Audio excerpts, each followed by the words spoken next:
Welcome to the Waking Up Podcast. This is Sam Harris. Today I will be speaking with David Frum. David is a senior editor at The Atlantic magazine. He was a speechwriter for George Bush and has been well known in Republican political circles for many years. He's written many books, and he is one of Trump's most notable Republican critics. I wanted to get David on the podcast because he's obviously much more knowledgeable about government in general and the Republican Party in particular than I am, and I wanted him to walk us through this moment in history and just talk about what we might expect to happen in the near term here and how maybe something good might come of all this.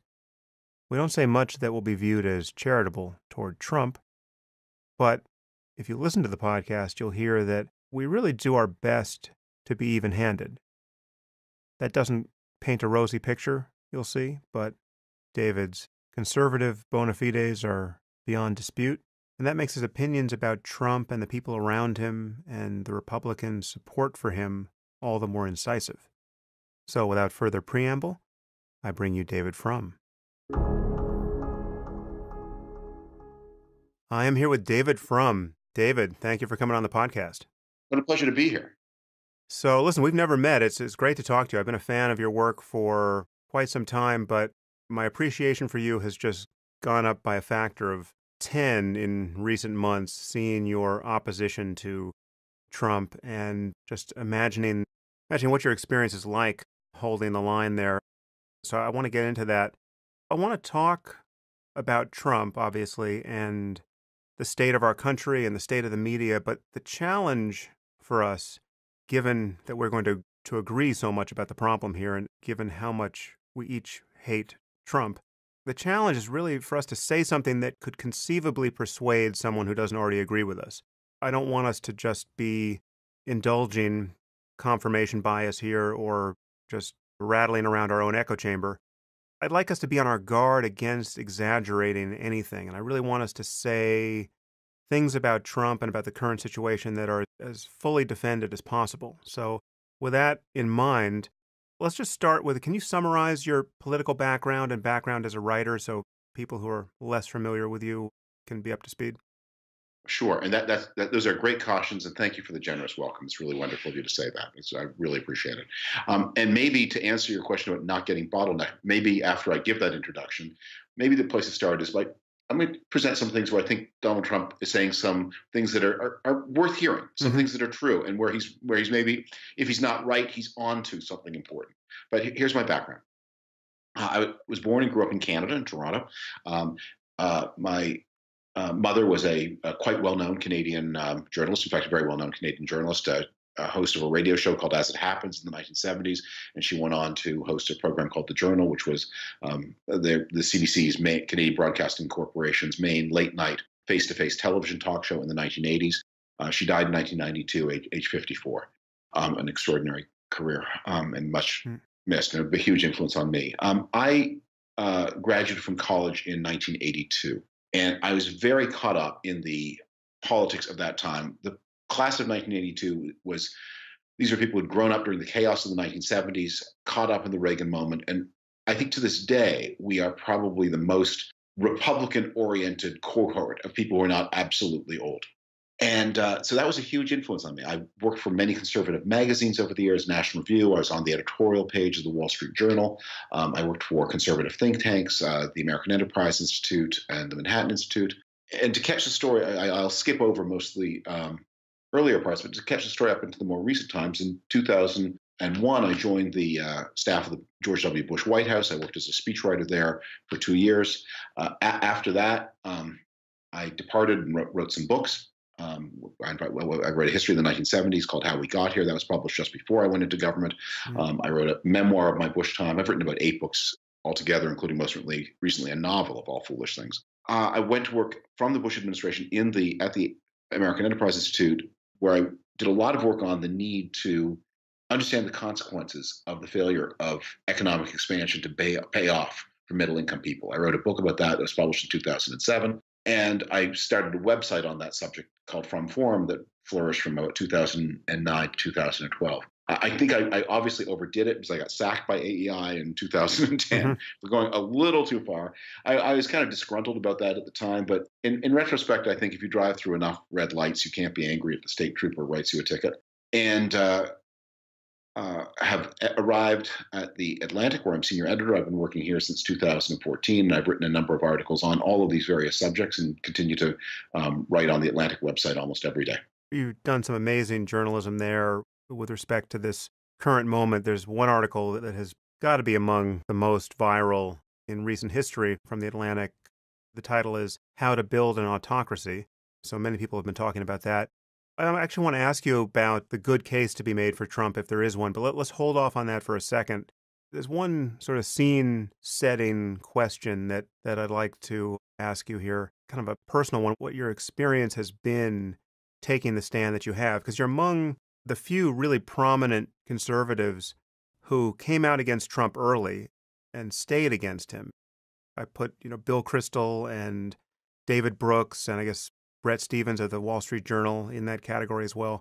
I've heard from other conservatives who've taken similar positions that their experience has just been a nightmare. I'm wondering, have you had a rough go of it at all, or have you just come out of this unscathed?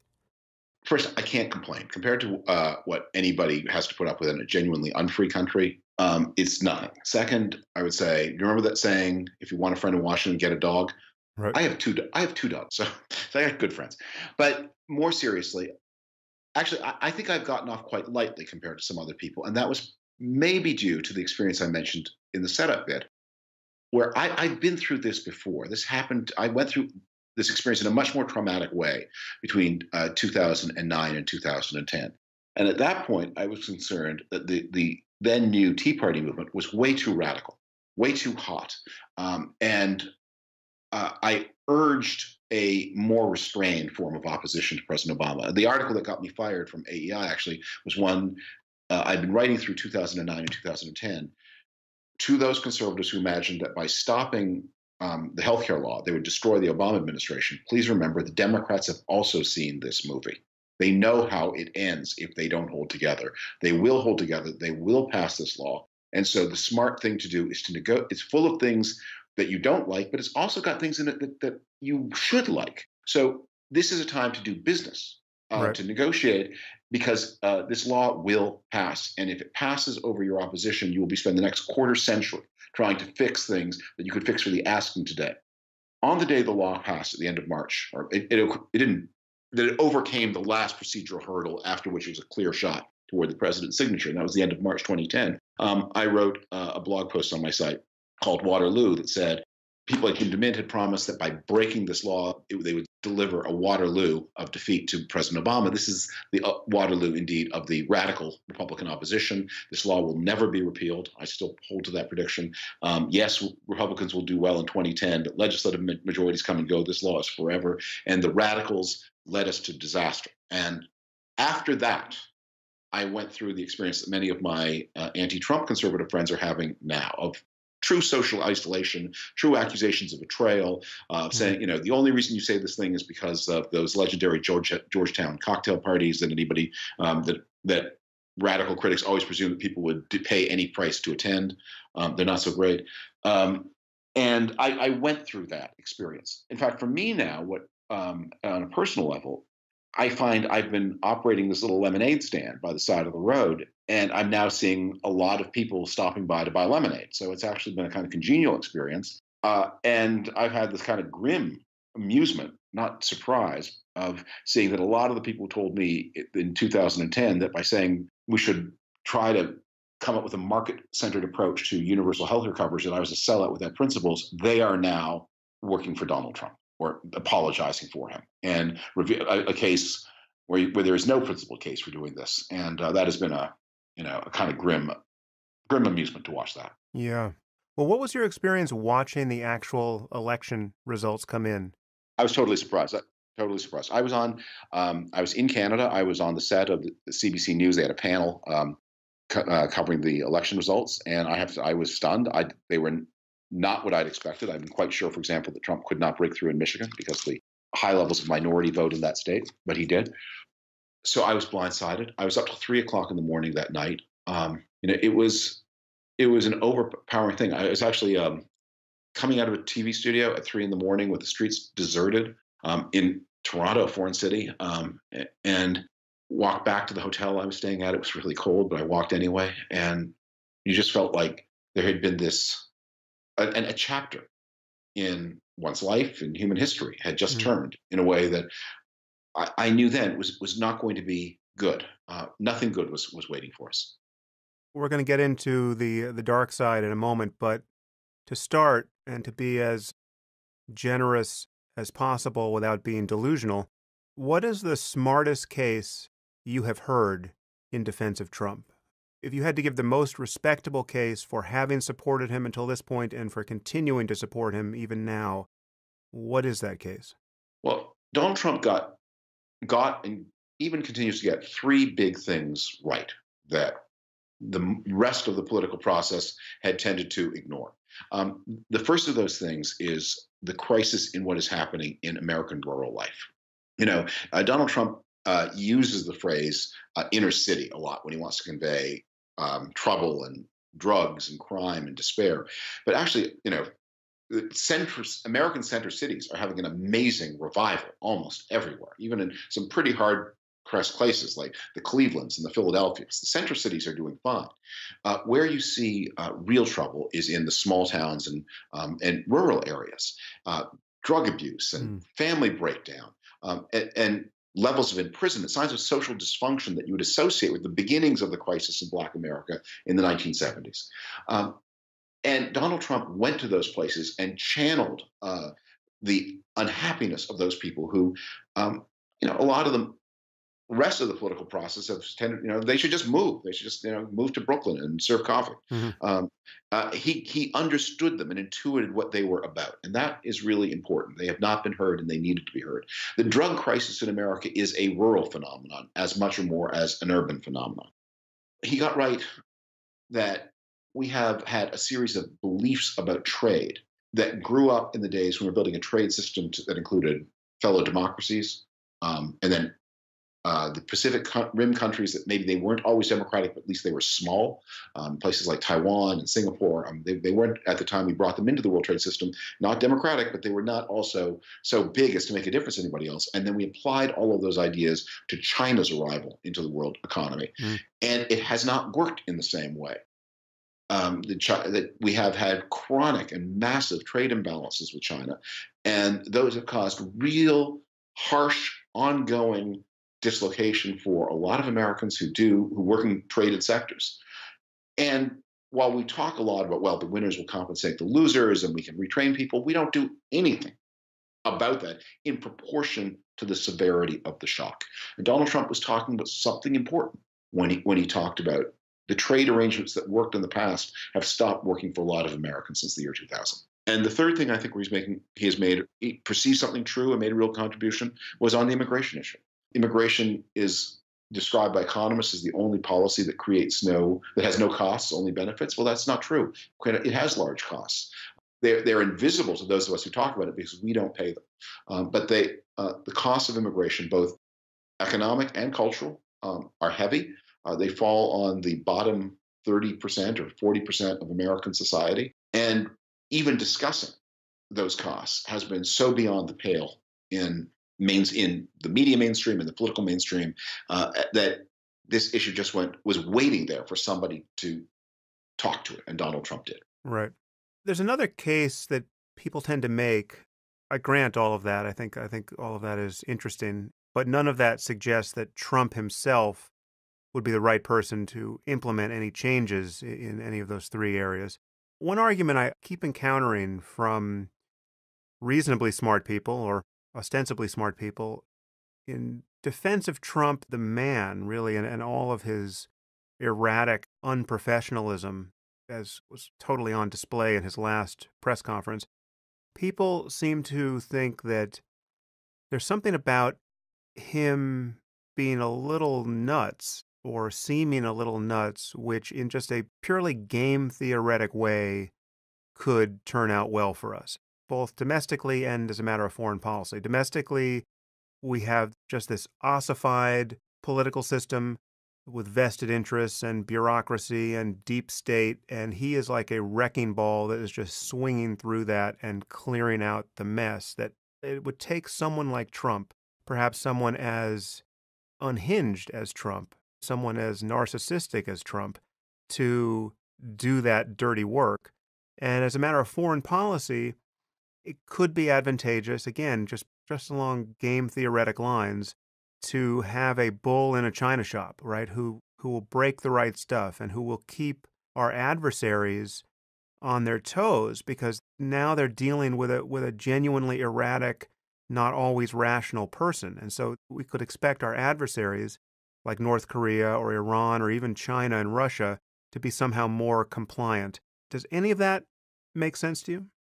No, I'm sorry to say. I'm sorry to say. I know it's not your own view. Yeah. First, when you speak about Trump the man, as I said, I'm quite sympathetic. I think I have something to learn from his voters on trade, and I'm quite sympathetic to his message on immigration. And I've been worrying about the problems of rural life and what's happening to the American working class. God, that's been a major theme of my writing since 2000. But this is a little bit like the story of the legendary Plotkin diamond. The Plotkin diamond is one of the most beautiful diamonds on Earth, very romantic. It's got a long and storied history. The Plotkin diamond, unfortunately, comes attended, as famous diamonds often do, by a terrible curse. And the terrible curse is Mr. Plotkin. and that is true here. For Donald Trump, the man, there is no defense. And all the things, that case you make, I mean, it's sort of ingenious, and you can well see that somebody would have made it during the campaign. But Donald Trump, on the day we speak, has been president for close to a month, and we have seen that it's just not true. Actually, that he's not domestically, he's not cutting through the bureaucracy. On the contrary, because he is so massively disorganized and incompetent, that on something like staffing his government, he is lagging far behind. He has not nominated, of the 700 or so Senate confirmed positions, he's nominated he's only about 90 of those. That has, if you're a Republican leaning person who wants to get, say, a tax cut through Congress, that has really ominous potential, because if the Senate is not confirming people in January and February, that means it will be confirming them in April and May, by which time you should be passing major bills. The Senate's time is a very finite resource. And if the schedule gets clogged later because the president was too disorganized to get his appointments done early, then you're going to discover major parts of your legislative agenda fall apart. Abroad, it's even worse. The president of the United States has the power to end organized human life on this planet. There are almost zero checks on his power to do that. It is really important that the United States, as a nuclear superpower, as the dominant power on Earth, behave in a way that is predictable. In fact, an unpredictable United States empowers adversaries. It does not deter them. And what is especially ominous here, you listed potential adversaries: North Korea, Iran, China, and Russia. Well, one of those adversaries, Russia, has just graduated from the rank of adversary to something else that is really sinister. And that goes back again to the unpredictability of this government. I don't know what Russia is now. Is it quasi-ally? Is it a patron? But it's got a power inside the US government that is unjustified and undisclosed and deeply ominous. And that too comes from Trump's erratic nature. So no, I think there is no, for him, I think the verdict is there's a dispute whether Warren Harding ever actually said these words, but words attributed to him on his deathbed, looking back on his presidency: "I'm unfit for this place and never should have come here." Mm-hmm. That is going to be Donald Trump's epitaph, although he would lack the self-knowledge ever to pronounce that himself. Yeah, well, needless to say, I am deeply sympathetic with that summary of him. I've never seen, even for a moment, a real method to the guy's madness. I mean, people have been interpreting his boastfulness and his speaking style as a kind of stagecraft, as a kind of master-level communication to the masses and a brilliant playing of the media.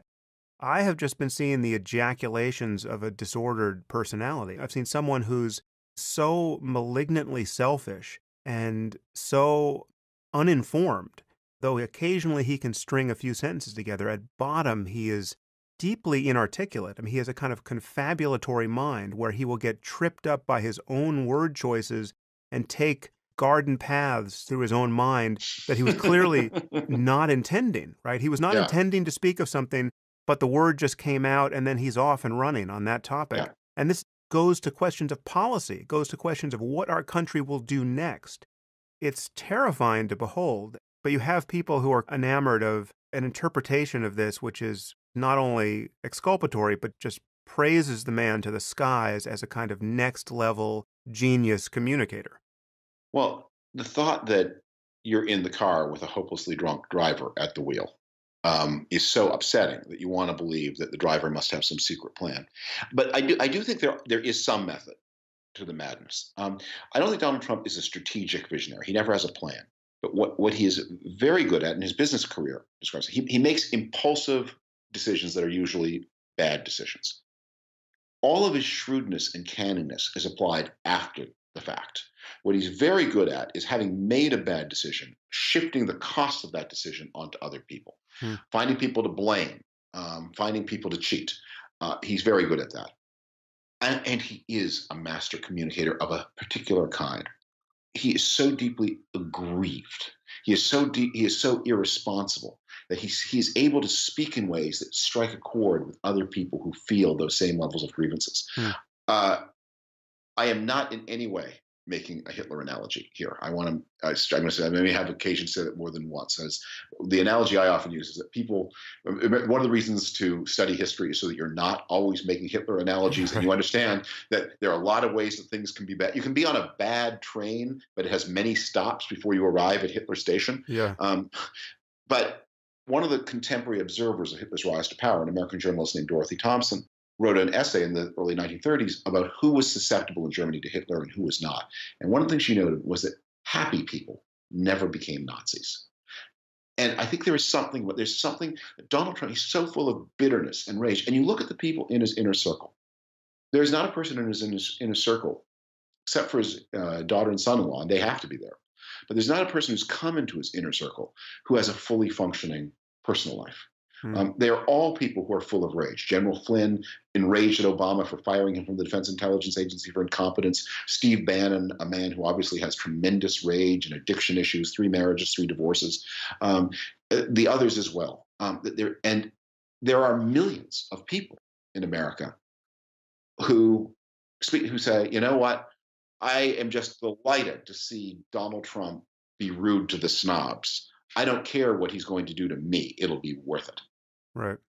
Well, let's take a moment to talk about the Republicans for a second, because obviously they are shouldering a lot of the responsibility for what happens now.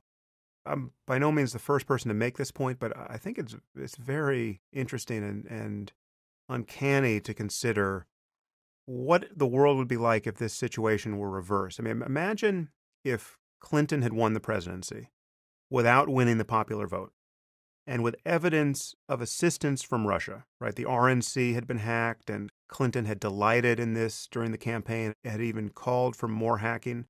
And then, inexplicably, she had only positive things to say about Vladimir Putin, a thug who jails and even kills his political opponents.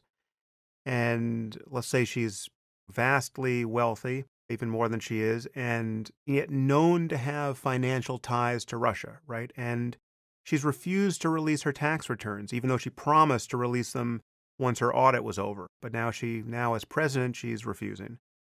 And she's appointed multiple people to her administration who have unusually deep connections to Russia, right? And then we learn that some of these people were in dialogue with Russian intelligence during the campaign, and that Russia was attempting to influence the election with a continuous stream of hacked leaks and state propaganda. So you have this just reverse picture with Clinton. Imagine how the Republicans, the party of Reagan, the party that won the Cold War, would have responded to this. Is it safe to say that we would be in a completely different situation with the Republicans just going berserk? Well, that's clearly right. I mean, I have occasion to point out, Alger Hiss just had a lousy job at the Department of Agriculture, and that seemed like a big deal. An even more poignant comparison, though, is obviously, the Republicans would have the opposite position if they were in the opposite situation. How would the Democratic Party react? And if we had a Hillary Clinton in the situation? And what is striking is, I think they would be much less in lockstep with the President Clinton than Republicans are in lockstep with President Trump. And one of the ways to understand the Republican Party is to imagine, okay, well, if this were the Democratic Party, if this were Clinton presidency and the Democrats, why would the Democrats be less in lockstep than the Republicans are? And I'll point to a couple of reasons for that, and this is illuminating. The first and most important is Democrats get their information from a lot of different competing information sources. Yeah, there are a lot of rank and file Democrats who read Facebook and get sort of angry messages from Michael Moore. But the leadership of the Democratic Party really is influenced by the New York Times and the Washington Post, and is much more influenced by those things than it is by even its favorite talkers, people like Rachel Maddow. Maddow is obviously very important, but she is not the sun and moon of Democratic communications. There are ways by which unwelcome information can penetrate the consciousness, not just of leaders, but of the rank and file, and be important. People can say, wait a minute, our party leader is doing things that are risky and dangerous and unacceptable. Even if Maddow denies it, the New York Times is reporting on it. So that's one difference. The second is that the Democratic Party, because it is a coalition of many different kinds of groups, it's just always more fractious, right? That the Democratic Party is the party of the country's most recent immigrants, of African Americans, but also college professors, and also of the Silicon Valley and New York hedge fundies. There are so many internal important cultural differences. And the last is that the Democratic Party has built party structures that are less hierarchical. There are places to stand. So Hillary Clinton and Bernie Sanders can battle it out to the end. And each of them continues to draw important resources from important different parts of the Democratic Party. There's no way that one of them can turn off the resource flow to the other. And none of those things are true in the Republican Party. One other difference between the Republican Party and the Democratic Party, and this is really relevant to why Donald Trump is able to get away with it. I've written a bunch of articles that sort of stand as a series. One of them that I think has retained, in my opinion, a lot of relevance is something I wrote at the beginning of 2016 when I talked about Trump's then looming victory. That one of the big reveals of this cycle was how much the Republican rank and file hated its traditionally constituted leadership. And that the situation was just ripe for disruptive agents to break the connection between the party rank and file and even the party donors and the congressional and state leadership. And that is what Donald Trump has done. He has now got a direct connection with the base in a way that frightens a person like Paul Ryan, and also makes Paul Ryan realize the only way Paul Ryan can achieve his agenda is by subordinating himself to Donald Trump, not by challenging him. I think Ryan is an interesting lens through which to look at this. So do you think that is what explains the reticence of Ryan at this point? Just the fact that he realizes that Trump has a hold of the base and his political future is more or less entirely dependent on not pissing off Trump's base? Paul Ryan had some negative words to say after the Access Hollywood tape came out, in which he even suggested that he would not endorse Donald Trump. His standing in the National Party dropped by 20 points within a week. Donald Trump, one of the things that he has done that is kind of amazing is he has broken to his will every institution in the Republican Party, including Fox News, which began much more skeptical of him. They fought him, and he beat them. He beat Fox News. He beat the Bush machine. He beat Paul Ryan. This is not a situation where Republicans agree with him. It is because many of these people do not and continue not to, although Fox News is now in line. But they have been bested by him, and they are subordinated to him, and they are bound to him. They've struck a devil's bargain. As always with devil's bargain, the devil is not honoring his share. Paul Ryan is going to be stunned. I think by this point he sort of figured it out, at how little of his agenda he gets from Trump and how much he ends up defending a very different Trump agenda. But they are riding. There is no obvious way to get off this ride. Well, there's one way to get off this ride. They could impeach him, and we're going to get into the implications of Russia's involvement, whatever it is, in our democratic process. But just speaking generically, how bad would a scandal have to be before you would be confident that the Republicans would impeach Trump? Like one example that comes to mind. If his tax returns were leaked by the IRS, I'm not sure such a thing is possible, but let's say that happened, and they showed that he had massive indebtedness to the Russian oligarchs, what would happen? If that happened today, I don't think he would be impeached for that. Hey, having debts isn't a high crime and misdemeanor. Everybody has debts. I'm trying to get my jaw off the floor. Sam, he's got a $600 million mortgage with the Bank of China. That's report. We know that. Huh. That's been reported. That was on the front page of the New York Times before the election. That wasn't enough to alarm people on two or three of his office buildings. Um, his son, Don Jr., told an investor conference in 2008 that a hugely disproportionate share of their income comes from Russian sources. Right. That's on the record, and that was almost a decade ago. Anybody who walks into a Trump branded property in Florida and looks at the names on the mailboxes uh, can understand where Trump's money comes from. And anyone familiar with Trump's finances understand he probably owes a lot of money to somebody, and no American bank will lend him anything. So who's he getting his money from? These are not mysteries. Okay, so let's back because I want to ask you more about his what you think about his finances, but take me back to the possibility of impeachment. What could do it? I mean, do you have to find a severed head in his gym bag? I mean, what could Trump do? I could imagine he could have a press conference so erratic where everyone would have to admit that we are now being ruled by a madman. We just had one of those. He takes down his pants at the next press conference, right? And calls everyone cucks. That's refreshing. That kind of straight speech is refreshing. The American people, Sam, they voted for authenticity, and Donald Trump gave them authenticity. It's just you inside the Beltway people who live on the Pacific Ocean, you inside the Beltway people don't understand this. The charm of a pantsless president. Exactly. I mean, in Toledo, Ohio, people take their pants. People are lucky to have pants. All of you with pants, you elitists. Look, these are political decisions. So long as that core base adheres to Trump. So long as Fox News finds it is a better marketing decision to be pumping out pro-Trump messaging than to question him. The party will, however unhappily, hold together. And so long as it has a majority in Congress, in both houses of Congress, he will not be removed. Here's one of the things, and I think in a way this is too early. I don't want to make this your podcast, but I think people are looking for some kind of external solution where the Trump presidency goes away on its own.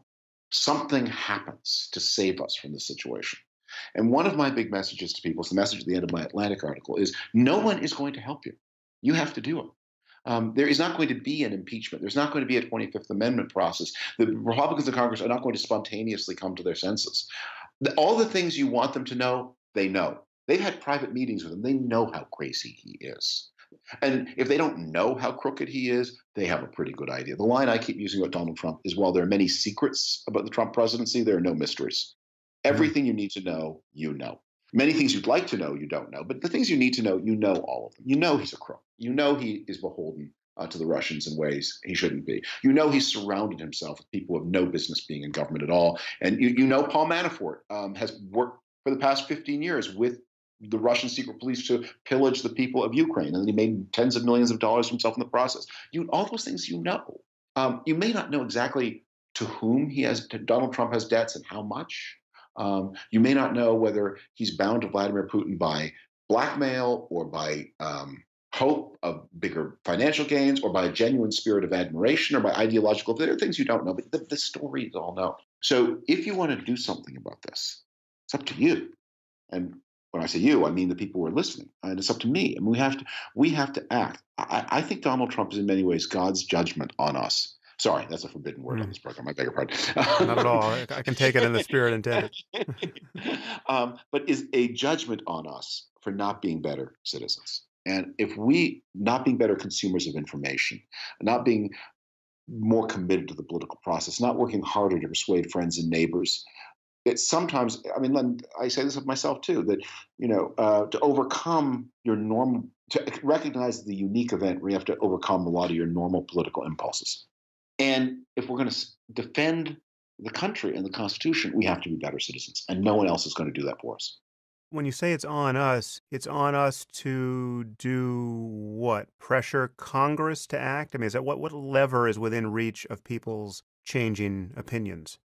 I advocate infinite effort on behalf of very finite goals. I think people who are alarmed by Donald Trump need to focus on one or at most two things they want from him. And my recommendations are a law requiring the Secretary of the Treasury to release the tax returns of any major party candidate for president and, of course, the sitting president and vice president every year. And second, we need an independent inquiry with massive subpoena powers to get to the bottom of the Trump-Russia connection. Let's do those two things. And everyone should be talking to their member of Congress, their senator, all the time about those two things. And I'm not telling you that if you're like a anti-gun person or a pro-choice person, you forget the rest of your politics. But I think the Women's March on Washington that happened just after the inaugural, although inspiring in many ways, was an example of how things are not done right. Those people had a lot of too many demands and too many people they would not stand on the same platform with. If you're serious about containing Trump, you have to be there with Second Amendment people for the release of the tax returns. You have to be there with pro-life people for the release of the tax returns. The model here is mothers against drunk driving. If you're against drunk driving, they worked with you. Didn't matter what else you thought. You didn't even have to be a mother. Yeah. But you think that nothing in the tax returns could be so disqualifying as to affect his impeachment? I think nothing in the tax returns will, if they were somehow leaked tomorrow, would in themselves drive the Republicans to vote for impeachment. But here's what would happen. Here's what I do think. First, if there were the votes in Congress to pass the law I'm talking about, I think you discover that Donald Health Trump would take a sudden turn for the worse. He would discover that his health did not allow him to continue to serve in this office. Are tax returns really sufficient? Wouldn't we need like a full forensic audit of his and his family's finances? You might, but here's why I think the tax returns would tell you a lot. And one of the things when you asked me my biography, one of the things, there's another aspect of my life that is maybe relevant here, which is I have been for a time. I've worked in the real estate industry, and that's what I spent a lot of time doing between 2010 and 2016. And so I understand a little bit. Real estate finance does tend to show up in your personal tax returns. Your partnership, because what you want to do is you want to have a lot of these losses flow from the corporate side into your personal side. Remember, Donald Trump has that big $900 million or so tax loss that he took in, and he's continuing to offset personal income taxes against that tax loss.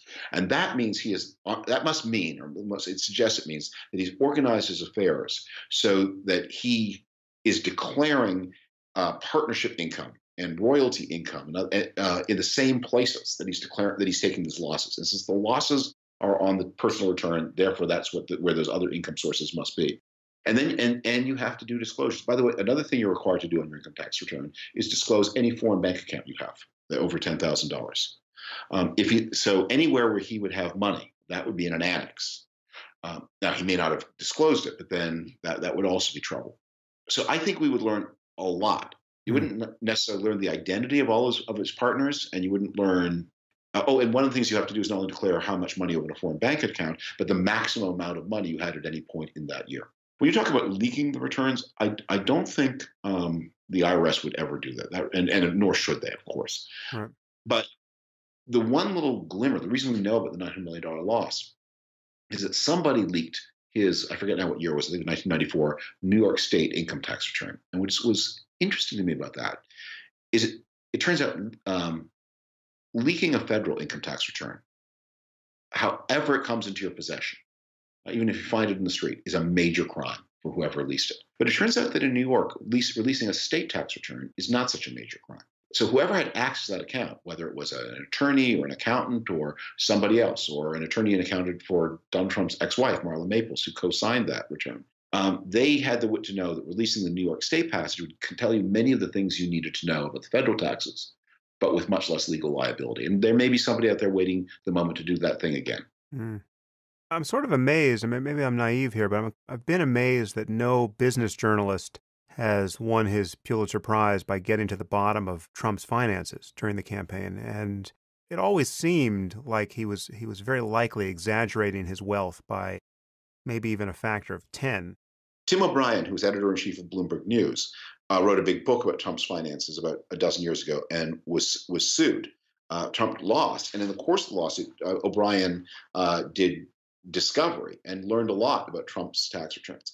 As part of the settlement process, he signed they sealed the record and he signed a non-disclosure agreement. And so there are things he can't say, but Tim O'Brien has always been sort of like rolling his eyes and moving his shoulder blades as if to indicate, oh, if you knew what I knew. Uh, Donald Trump has always been like one step ahead of the bailiffs. Although that's about to change. He's now, whatever he was on the day before Election Day, I think he's already a substantially richer man than he was then. And he and his immediate family, and there are no disclosures on, of course, on immediate presidential relatives by not taking a salary in the executive branch. Jared Kushner has defeated a lot of other federal disclosure rules. They're about to become very, very seriously rich, post-Soviet style rich. That's the irony. He's about to become as rich as he's always lied about being. Perhaps just take a moment to paint a picture of what that's like. How can Trump and the family enrich themselves as a result of being in power? Oh, so many ways, and many of them improper, but not illegal. For example, somebody is building right now a shopping mall in Malaysia, and they decide they want the Trump organization to have a role, and that they're so happy to have the Trump organization there that they ask for no money down.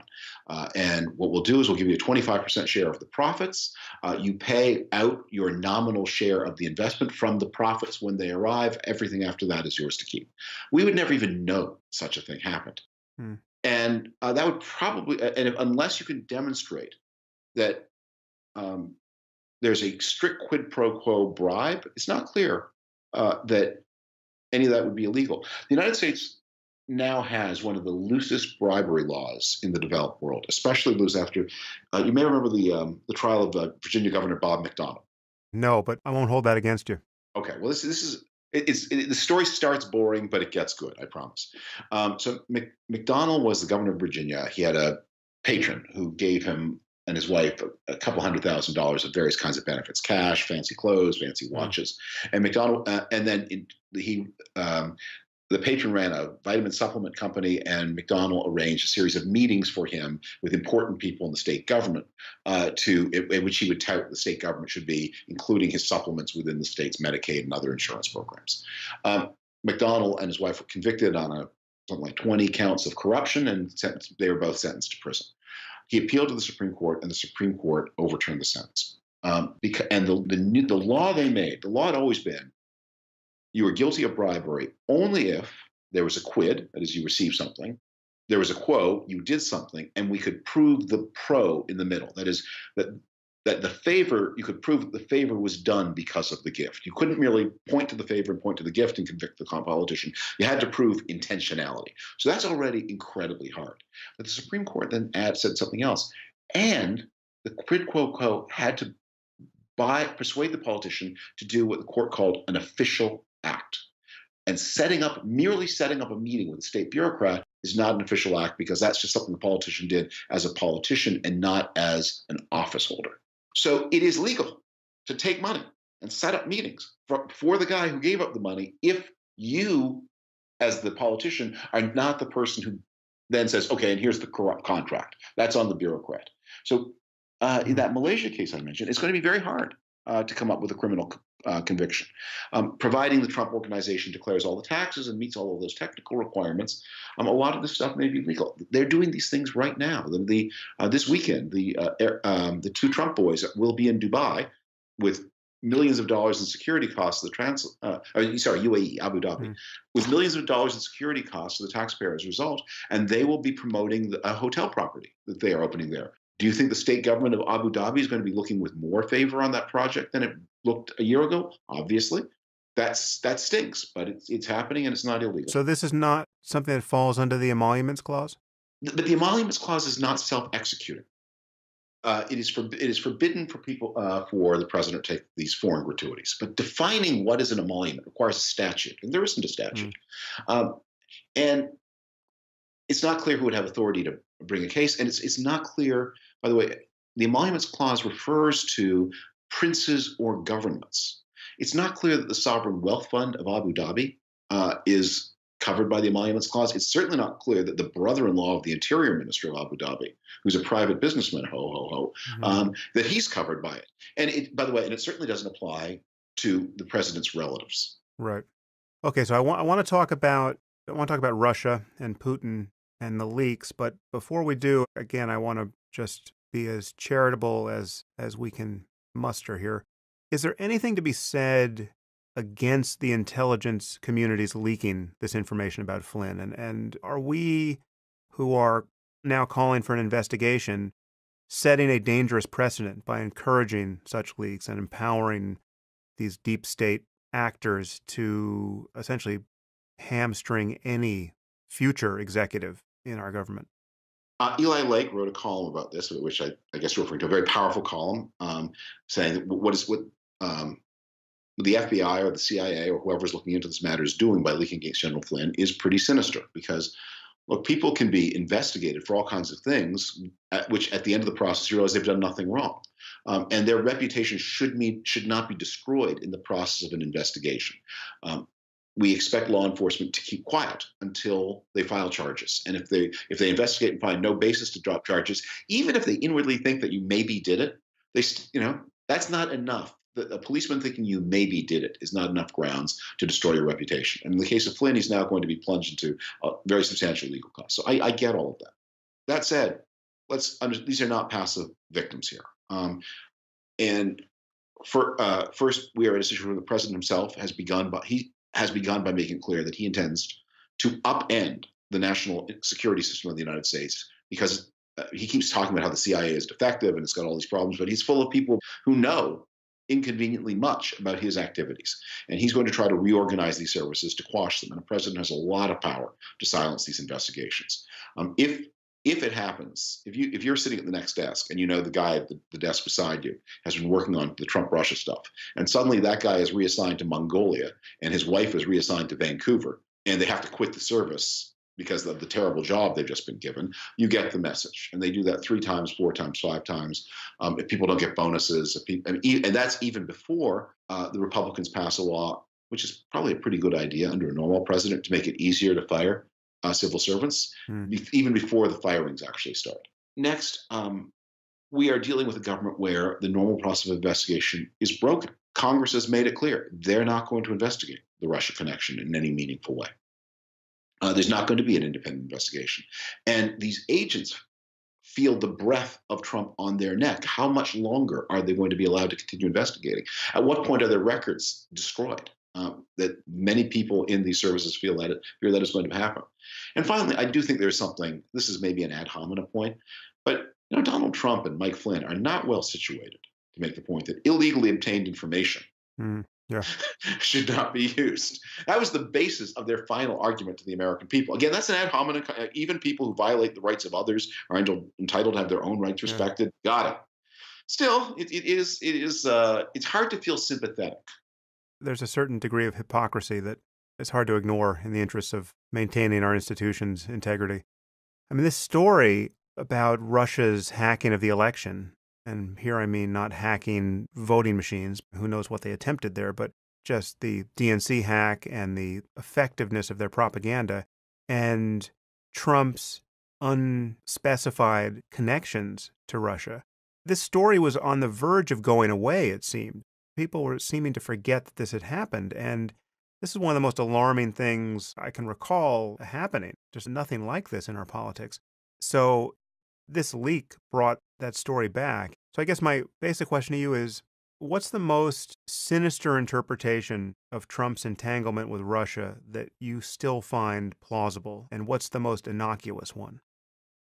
Well, revert to my observation about many secrets, no mysteries. I don't know whether we will find collusion or coordination between people around Donald Trump or Donald Trump himself, conceivably, and Russian intelligence. I don't know yet. And let's say we never do. We never find that proof. And it just was a giant goddamn coincidence. It's still terribly unacceptable. So here we have a candidate for president who, in full view of all of us, worked with a Russian intelligence operation. That's what WikiLeaks is. Now, that statement, how controversial a claim is that about WikiLeaks? I think it was a lot more controversial 6 months ago than it is today. All right, so here's the case against WikiLeaks. All intelligence experts agree that the Democratic National Committee, the DCCC, which is the fundraising arm of the House Democrats, and John Podesta, these were the places where the information came. Those hacks were done by Russian intelligence. That material then shows up on the WikiLeaks site. How did they get it? Well, pro WikiLeaks people tell a story that the way WikiLeaks got that information was that there was an internal staffer at the Democratic National Committee. Sometimes they say it was this poor young man who was shot dead by a robber in a DC park. And that there was a handoff of this information from this internal agent to a former British ambassador to Uzbekistan in Archibald Glover Park in Washington, which is, as I sit here talking to you, is a couple blocks away from me. I often walk my dogs in Archibald Glover Park. And when I hear this story, I think, how did he not get run down by a bicycle as this happened? Or bitten by one of the thousands of dog walkers? I mean, really, why would you not just put a giant sign over your head? I don't know how you could be more conspicuous than doing this fake spy movie exchange. Why do people never use thumb drives, by the way, in these things? Why do they never meet in Starbucks? No, the story told to create a possibility of an innocent, of a non-Russian intelligence. They're so crazy, these stories, that anyway, we know who did the burglary, and we know that the necklace is in your shop window. And maybe there is a chain of conveyance between the burglars and you, but you are not in innocent possession of that necklace. I don't buy the Archibald Glover Park handoff story. It's just ridiculous.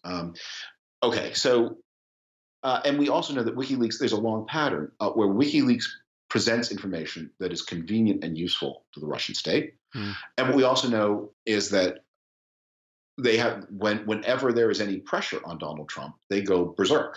They are actually fairly above board about this in their pro-Trumpist sympathies and their intense detestation of not just Hillary Clinton, but mainstream politicians throughout the West, like the campaign of disinformation they're running against Emmanuel Macron, who's the non-Putinist candidate for president of France in the elections this spring, where they're suggesting he's leading a secret life and that he's pretending to be married and Catholic and have kids, but in fact he's been secretly a pedophile all along.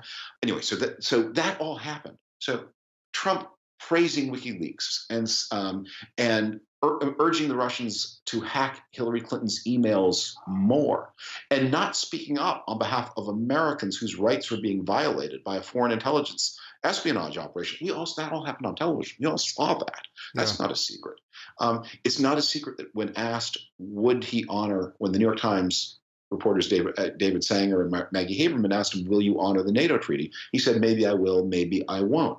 It's not a secret that he hired the consigliere to this corrupt Russian puppet ruler of Ukraine as his campaign manager, or that he aligned his party's platform, his platform, and then the Republican platform with the Russian view on Crimea and Ukraine and Syria and NATO and the EU. Every American president since Dwight Eisenhower has wanted to see a more integrated Europe. Every American president since Britain joined in the 1970s, beginning with Gerald Ford, has wanted to see Britain in the EU. These are 40 years and 60 years of consistent American foreign policy. And Donald Trump dropped them to adopt the pro-Putin line. Is he being blackmailed? Is he infatuated? Is he beholden? I don't know. I just see what he's doing. I don't need to know the answer why. I mean, it's interesting. I'd like to know it, but I can see what he's doing. He is the central Soviet first and that Russian later foreign policy project. Their highest paramount foreign policy strategic goal has been to sever the bond between the United States and Germany. If they could ever do that, they've been trying to do that since 1946. If they could ever do that, their power in Europe would be reestablished again. They have failed at every turn from 1946. And now Donald Trump's campaign is making the relationship with Germany their target and aggressively attacking German interests and German values again and again and again, and gleefully celebrating the breakup of the EU and the exit of France from the EU, which would be a catastrophe for Germany. If the Russians had written out a to-do list for a president of the United States, that president would do everything Donald Trump has done, and in the same order. It's strangely disempowering to realize that all the necessary bad news is in plain sight, because it was in plain sight during the campaign and he still got elected and he still got supported by people like Paul Ryan. Rather than say something reasonable about Putin, he did nothing but praise him. Rather than say something reasonable and responsible about the hacking of his opponent, he celebrated it. And it just leaves us in a situation where there's less of a basis to hope that the Republicans will pull the brakes on him at any point. I have a couple of questions from Twitter here that I just want to kind of rapid fire questions. And then I want to just, as a final topic, talk to you about journalism and the state of the media and the fake news problem. But this is from Twitter now. Who would you like to see run against Trump in 4 years? Well, I would love to see an internal Republican Party uh, primary challenge to him that was successful. I think that could come from a number of our new governors elected in the past couple of cycles. We have an amazing Republican governor in Missouri. He just elected there. He's in his first month as governor. He's totally focused on Missouri stuff. Eric Greitens.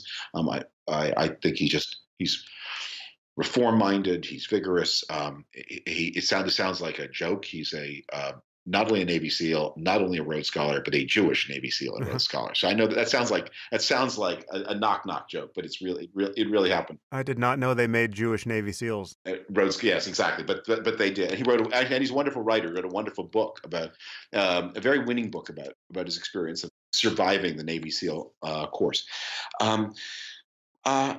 People like that.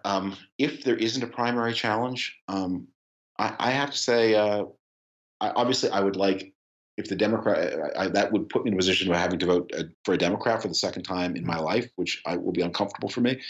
In that case, I would like somebody who is as much a national security Democrat, a business-oriented Democrat, a keep the taxes and spending not too berserk and the political correctness not too crazy kind of Democrat. I don't know if they're still making those Democrats, and I don't know if 4 years from now they will be still making those Democrats. But the closer the Democratic nominee looks to Bob Rubin, the happier I'll be. Yeah, this is my concern. You've just alluded to my concern about the Democratic and the liberal response to Trump. I just see that Trump is bringing out the worst in the left. We're seeing this swing into identity politics, and it's amplifying everything that was guaranteed to lose against him the first time around. Do you think the Democrats can regroup here and become more centrist and sane on these issues? I think the future here is still so plastic, so moldable, that I don't like to be in the prediction business. What I want to do, I want to be in the action business. So I am working for supporting independent-minded Republicans in Congress in the next 2 years. After that, if there's any plausible person in the Republican Party who will make a primary challenge to Donald Trump, I will, including if I disagree with him about if Ted Cruz does it, I will be knocking on doors for Ted Cruz. Somebody I would not normally support for president, but I would rather see Ted Cruz as president than Donald Trump. Ted Cruz I don't think he'll get us into a nuclear war by accident. Yeah. That's a low bar. Yes, it's a very low bar. But I'll tell you, I think one of my personal rules for the next 4 years is don't be so fussy. Don't be so fussy. Take what you can get. And if there is no primary challenge, look, I'd rather see Bernie Sanders be president than Donald Trump. I mean, as crazy as he is, I think he's not a crook. Yeah. Okay, more Twitter. If Trump's infrastructure spending creates jobs, how do we prevent it from bolstering his authoritarian agenda? That's the opening paragraph of the article I wrote for The Atlantic. One of the things, there are two misconceptions. I talked earlier in the program about don't think he's going to go away on his own. Don't think that in this clash between Donald Trump and the FBI, CIA, that the president must lose and the so-called deep state, which isn't that deep, must win. The president has a lot of power over them. And second, don't think he will be as unpopular 9 months from now as he is today. Because if you get some kind of tax cut, if you get deficits, if you get fiscal stimulus, if you have an infrastructure program of some kind, and if you have some immigration restriction that strengthens wages at a time when the economy is growing, he may turn out to be a pretty popular president, at least popular enough. You just need to get to 50%. This is not like the olden days when you got north of if a president can get to 50% approval rating, that president is probably heading to re-election. Okay, final Twitter question that is seemingly from left field. I guess there's a point of contact here, but I want to know your opinion on this. What's your position on Edward Snowden? No, I think he should be in prison.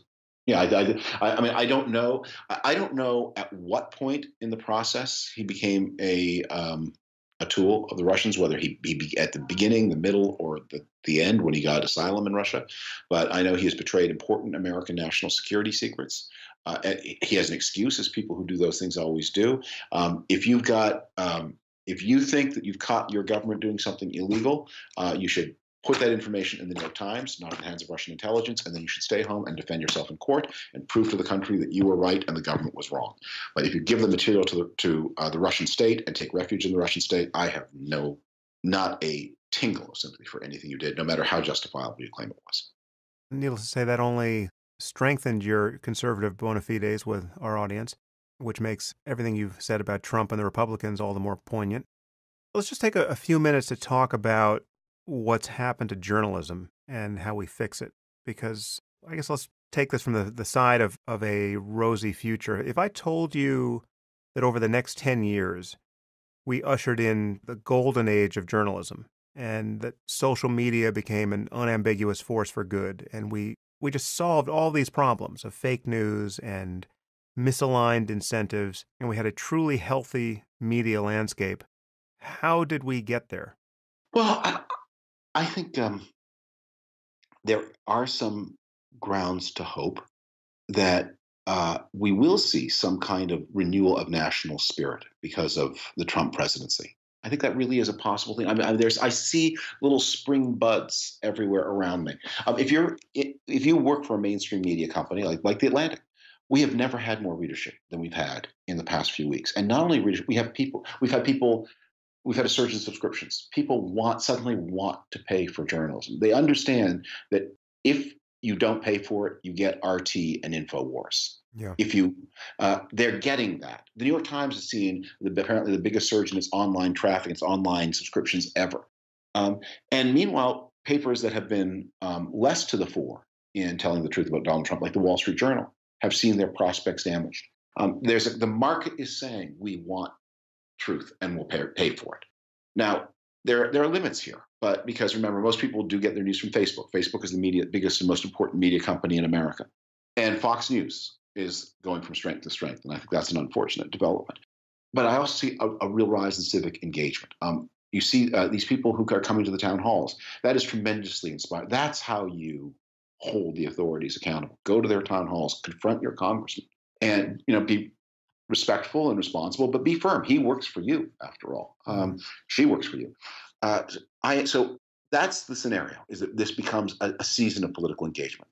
The new energy in journalism is pretty obvious, and that's fairly thrilling, except this fake news meme is really insidious. I mean, there's the real fake news, and then there's the fake news. There's the aspersion cast upon real news as being fake just because you don't happen to like it. This is obviously coming mostly from the right and from Trump defenders. How do we inoculate ourselves against the power of this meme where basically everyone has siloed themselves? My news source considers your news source fake news, and you return the favor.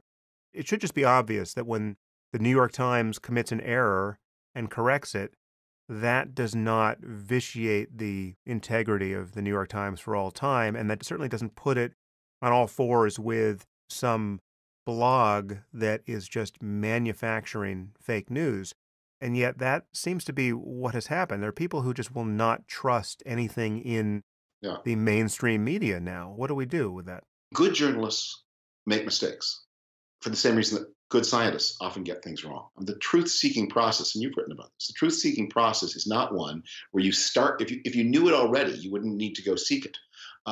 It is a process of hypothesis, of checks, of errors, and of correction. And the corrections are as integral to the process as any other part of it.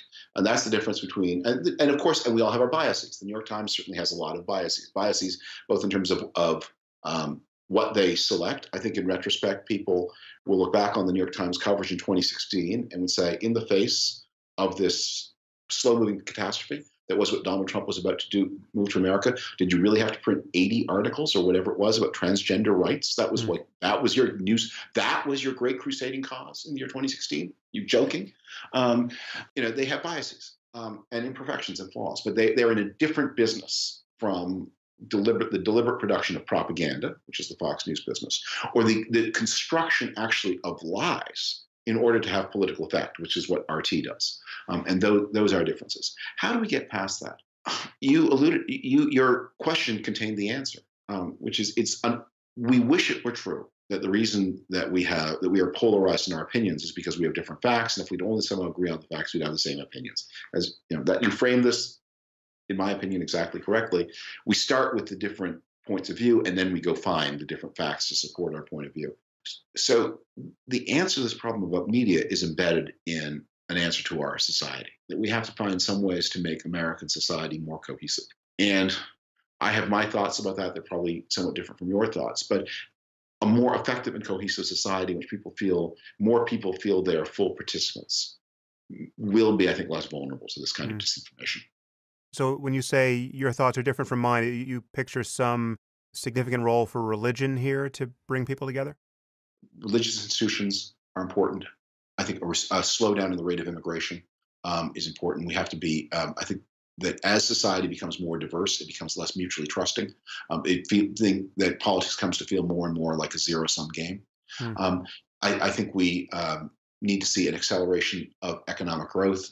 We need to be much more clear-minded about the fact that if your town is slowly dying, you're going to have to leave it.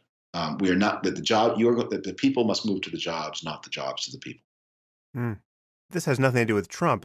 We just have the basic fact that technological progress is of necessity replacing human labor, and the labor is not coming back. Those coal mining jobs are not going to come back, and the auto working jobs are not going to come back when auto workers get replaced by robots. We just have to deal with all of the casualties of that progress head on. Retraining for a 55-year-old auto worker, that auto worker is not going to be the next software engineer at Facebook, right? So we need a social safety net and kind of a new ethic of absorbing the consequences of bad luck better than we do.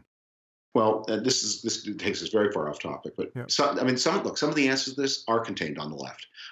We do need a more universal and more national system of health coverage. That people should not be, if they should not be trapped in a town because if they move to a place where there's more work, they have to worry that their health coverage will be lost. But some things are hard teachings, like we really need to take another look at this disability system. Which is turned into de facto income supplements for people who've been made jobless, redundant by technological change. And I sympathize with the judges. I mean, you sit in that chair and you see 20 cases a day of men who are genuinely hurt or injured, who could work, but who don't have the skills to work, and who, if you don't give them this disability pension, are eligible for virtually nothing. So the judge cracks and starts giving people a disability, but those lock them in their places where they live. I'm a big defender of the pharmaceutical industry, otherwise known as the people who are curing cancer. But their role in the distribution of these opioid painkillers is not innocent. And we need, again, to read. And I'll tell you, I think we all have to, one of the tests of our intellectual vitality is our willingness to let things that bother us more change our views about things that bother us less. I have always been, for example, I've been very much a hardliner on the marijuana question. But I've had to consider, if people have mild recurring pain and they're going to be addicted to something, probably is better that they use marijuana than opioids. And so that's part of my, those are some of the sort of the new doors. But if I talked before about Donald Trump as a challenge to our citizenship, it's a challenge to the frozenness of our political discussions, that we have these real problems and we have these stagnant Republican and Democratic parties frozen in the politics of the 80s, and the Republicans are somewhat worse, but the Democrats are only slightly better. And it created the readiness for this agent of destruction. Yeah. Well, it's a pleasure to begin the process of digging out with you, and you are very much a man who is meeting his moment. It's wonderful to see you on Twitter. I recommend that all of our listeners follow you on Twitter. You are just a fount of good information and appropriate ire on the topic of what's happening in Washington right now. So please keep it up, David. Thank you for taking so much time with me. I know you are very busy, and I hope this is just the first of many conversations, and I hope we have more fun things to talk about in the future. I'm really honored to be here, and I salute your work. And you've always been such a great guest in such programs as Bill Maher. That was a really wonderful interview, and so I'm honored to be able to talk to you with you sitting in the Bill Maher chair, nice, and me sitting in the Sam Harris chair. Thank you so much. Yeah, to be continued. If you enjoyed this podcast, there are several ways you can support it. You can leave reviews on iTunes or Stitcher or wherever you happen to listen to it. You can share it on social media with your friends. You can discuss it on your own blog or podcast, or you can support it directly at samharris.com.